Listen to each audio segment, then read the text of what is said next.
Assalamualaikum, salam sejahtera untuk kita semua. Bagaimana kabar kalian? Semoga kalian dalam keadaan sehat walafiat. Kali ini kita akan belajar mengenai masuknya agama Hindu-Buddha ke Indonesia. Bagaimana ya teori masuknya agama Hindu-Buddha di Indonesia? Yuk kita simak. Jalur perdagangan India-Cina melalui Indonesia merupakan salah satu jalur masuknya agama Hindu-Buddha di Indonesia. Sebagai sebuah kepulauan yang terletak di jalur pelayaran antara dunia barat dan timur, Nusantara atau Indonesia mendapat banyak pengaruh dari luar karena posisinya yang sangat strategis. Setelah ditemukannya jalan melalui laut antara Romawi dan Cina, pelayaran dan perdagangan di Asia semakin ramai. Rute ini yang mendorong terjadinya hubungan dagang pada daerah-daerah yang dilalui, termasuk wilayah Indonesia, Cina, dan India.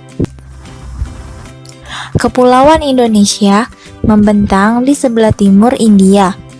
Oleh karena itu, pelaut-pelaut India mudah sekali mencapai Indonesia. Mereka berdagang aneka macam barang seperti emas, kayu cendana, dan berbagai macam barang lainnya.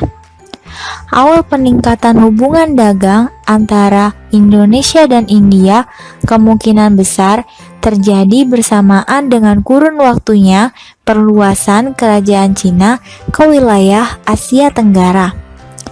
Peningkatan hubungan dagang antara Indonesia dan India mempengaruhi kebudayaan-kebudayaan asing seperti kebudayaan India berkembang di Indonesia. Perkembangannya agama Hindu dan Buddha di Indonesia dianut oleh pedagang India di Indonesia. Kemudian dianut oleh raja-raja di Indonesia yang dapat mempengaruhi segala aspek kehidupan masyarakat Indonesia. Bukti hubungan Indonesia dan India serta pengaruh tertua budaya India di Indonesia yaitu ditemukannya arca Buddha dari mazhab seni Amaravati di Sulawesi Selatan. Tidak hanya di Sulawesi Selatan, arca Buddha dari mazhab seni Amaravati ini ditemukan juga di Jember dan di Bukit Siguntang, Jambi. Tidak hanya arca, tetapi ditemukannya berbagai prasasti dan bangunan-bangunan berciri khas budaya India ditemukan di Indonesia. Bangunan-bangunan tersebut sudah diperkirakan berumur tua dan diperkirakan dibuat oleh kerajaan-kerajaan lokal yang mereka menganut agama tersebut. Teori masuknya agama Hindu ke Indonesia ada berbagai macam teori.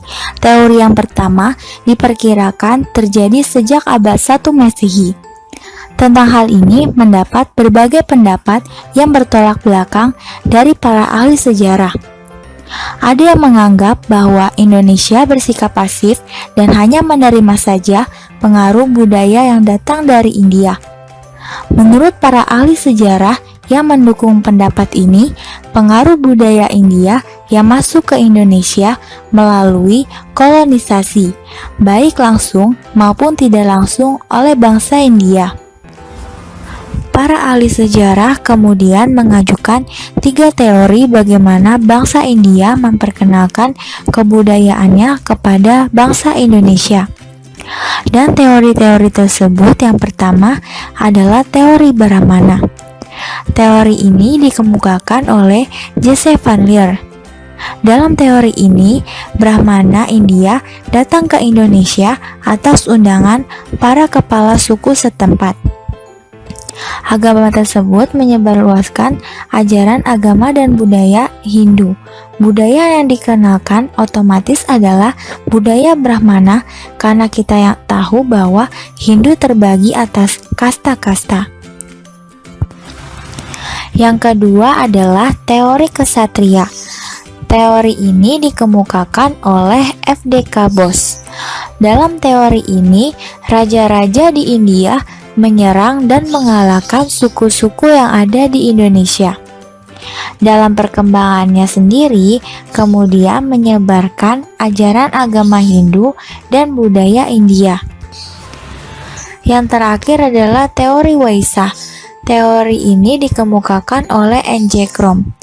Dalam teori ini, pengaruh Hindu dibawa dan disebarkan oleh para pedagang India, yang kemudian mereka singgah di kota-kota yang ada di Indonesia, dan mereka berbaur dengan penduduk setempat. Berdasarkan ketiga teori tersebut dan apa yang kita ketahui menurut para ahli sejarawan mengenai pembagian kasta atau agama Hindu di India, yang mungkin benar adalah teori Brahmana. Hal ini seperti yang diketahui bahwa kaum Brahmana yang memiliki tugas untuk mengajar dan menyebarluaskan agama Hindu.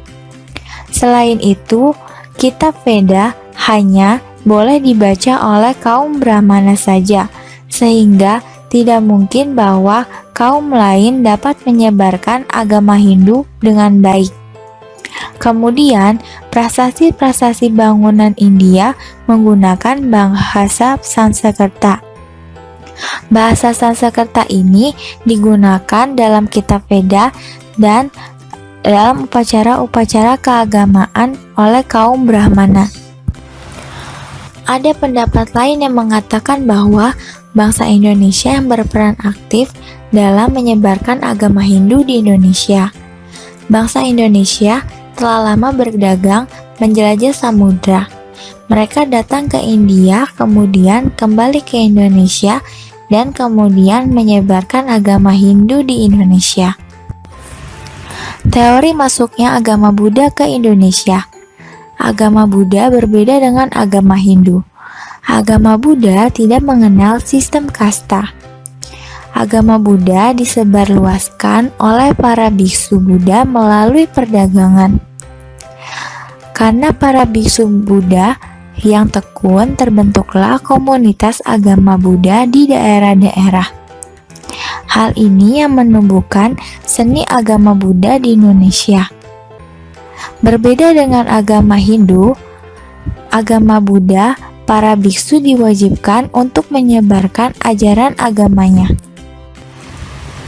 Ada pula teori yang mengatakan bahwa orang-orang di kepulauan Indonesia pergi ke India sendiri, terutama para tokoh-tokohnya. Merekalah yang menyebarkan agama ini ke Indonesia. Hal ini bersifat aktif. Di India, mereka belajar hal ilwal, agama dan kebudayaan Hindu-Buddha. Mereka menyebarkan agama setelah kembali ke kepulauan Indonesia. Pandangan ini dikaitkan oleh pendapat dari F.D.K. Bos, bahwa pengaruh budaya India dilakukan oleh kelompok tertentu. Mereka itu terdiri dari kaum terpelajar. Mereka belajar di India untuk memperdalam agama Hindu-Buddha. Kemudian, bukti ini diperkuat dengan adanya prasasti Nalada. Prasasti Nalada ini menyebutkan bahwa Balaputra Dewa, yaitu Raja Sriwijaya, telah meminta kepada raja di India untuk membangun wihara di Nalada sebagai tempat untuk menimba ilmu para tokoh dari Sriwijaya. Nah, tadi adalah materi tentang teori masuknya agama Hindu-Buddha di Indonesia. Pada pertemuan selanjutnya, kita akan belajar mengenai kerajaan-kerajaan Hindu-Buddha yang ada di Indonesia. Simak terus ya video ini. Terima kasih.